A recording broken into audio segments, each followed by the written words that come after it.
אם הייתם יוצאים לדייט והייתה לכם אופציה להציג לצד השני את הרגעים הכי מטורפים בחיים שלכם, הייתם הולכים על זה? אני מאמין שכן, והיום אינסטגרם נותנת לנו את האפשרות הזאת, לא בדיוק במובן של דייטים רומנטיים, אבל כן בדייטים עסקיים.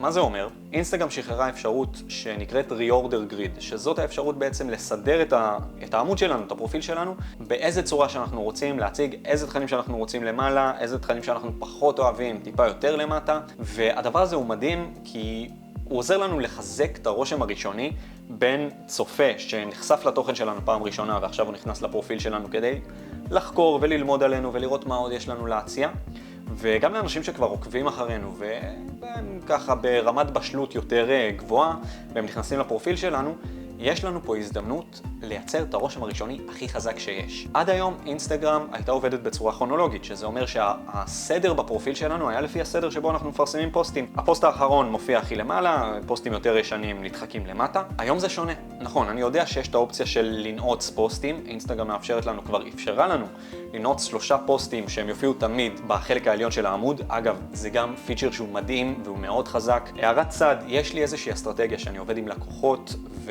וגם על הפרופיל שלי היא הוכיחה את עצמה המון פעמים של איך אנחנו משתמשים באופציה הזו של הנעוצים, מה אנחנו נועצים בשביל לייצר את הרושם הראשוני החזק הזה, אבל זה ככה לתוכן אחר. אם תרצו שאני אייצר על זה סרטון, אז תגיבו לי פה למטה. אני חוזר שנייה לאופציה החדשה, ל-Reorder Grid. עד היום 90% מבעלי העסקים שמשווקים באינסטגרם משקיעים שעות על לייצר תוכן בצורה תדירה, אבל כשמישהו נכנס לפרופיל שלהם, הוא נחשף דווקא לתכנים הפחות טובים שלהם. וזאת ההזדמנות שאינסטגרם נותנת לנו לשנות עכשיו עם הפיצ'ר החדש של Reorder Grid. אז בעצם למה זה טוב? איך אנחנו משתמשים באופציה הזו? אז קודם כל אנחנו יכולים להציג את הפוסטים הכי טובים שלנו בחלק העליון של העמוד. מה זה הפוסטים הכי טובים שלנו? זה הפוסטים שהיה להם הכי הרבה חשיפה, הכי הרבה שיתופים, הכי הרבה שמירות.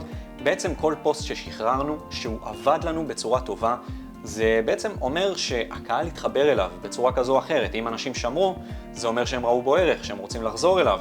אם אנשים שיתפו, זה אומר שהם הרגישו שמישהו אחר, התוכן הזה יכול להועיל לו. אם היה לזה הרבה חשיפה, זה לא סתם, האלגוריתם תגמל אתכם כי זה עניין אנשים. עכשיו, נכון, יש פוסטים שמגיעים לחשיפה והם לאו דווקא פוסטים שמשרתים אותנו עסקית, כל מיני פוסטים בידוריים, פוסטים כלילים יותר. אני לא מדבר על הפוסטים האלה, אני מדבר על פוסטים שהם פוסטים עם פן יותר מקצועי, שהם עבדו לכם טוב. עכשיו יש לכם את ההזדמנות להקפיץ אותם למעלה ולהציג אותם ככה שמי שנכנס לפרופיל שלכם ומתחיל ככה לצרוך את התוכן בצורה שוטפת, ייחשף קודם כל לתכנים הכי טובים שלכם. באותה צורה, תכנים שעבדו פחות טוב, תכנים שהם פלופ, שהשקעתם בהם ומשום מה לא היה חיבור, הקהל פחות התחבר או שהנושא עצמו היה פחות טוב, יש המון סיבות למה תוכן לא יעבוד, אבל אפשר להצניע אותם, את כל הפלופים האלה. הדבר הבא זה סדרות תוכן. אם יצא לכם לייצר סדרות תוכן זה משהו שהוא תופס מאוד באינסטגרם של השנה-שנתיים האחרונות, זה בעצם מקבץ של סרטונים שהם קשורים לאותו נושא, חלק 1, חלק 2, חלק 3.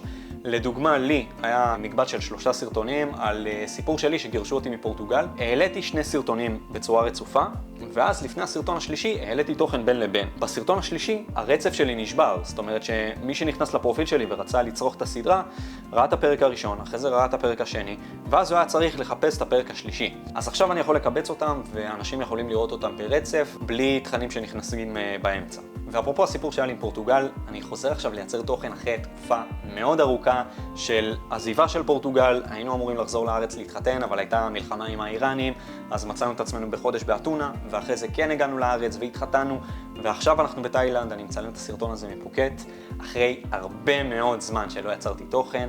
אז אם במקרה פספסתם, זה הזמן להיכנס לפרופיל שלי, לאינסטגרם שלי, ולעקוב כדי לא לפספס את התכנים הבאים שהולכים לעלות בקצב. אני חוזר אלינו. הרבה אנשים יראו את האופציה של ה-Reorder Grid בתור אפשרות לעצב את הפרופיל, בפן הוויזואלי, שיראה יפה. עכשיו, פעם הייתה חשיבות הרבה יותר גדולה לאיך הפיד שלנו נראה. אם אתם זוכרים, אני בטוח שיצא לכם להתקל בזה, באנשים שסידרו את הפרופיל שלהם בצורה של דמקה כזה, 2 צבעים שחוזרים על עצמם, ואז פוסט אחד כזה, פוסט אחד כזה.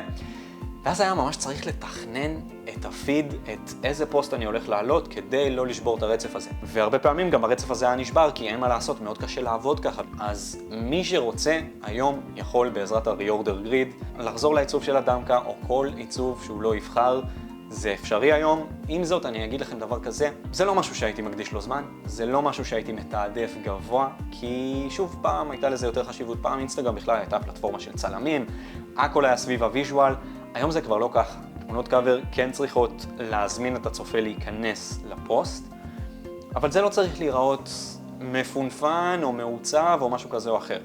אז כן, יש לכם את האופציה הזאת עם ה-Reorder Grid, עם זאת, קחו אותה בערבון מוגבל.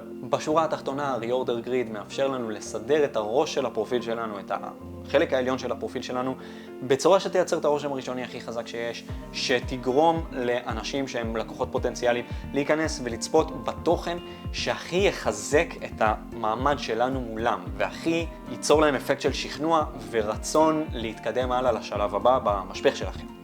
אז תנצלו את זה, תשתמשו בזה, ובפן הטכני, שנייה, איך עושים את זה? אז זה מאוד פשוט, אתם נכנסים לפרופיל שלכם, לוחצים לחיצה ארוכה על אחד הפוסטים, ושם יופיע לכם האופציה של ה-Reorder. תיכנסו ל-Reorder ותתחילו לשחק עם הסדר לפי מה שאתם רוצים. לכו לפי העקרונות שנתתי לכם פה, תעלו את התכנים היותר חשובים למעלה, תורידו את התכנים הפחות טובים למטה, ותנו בראש.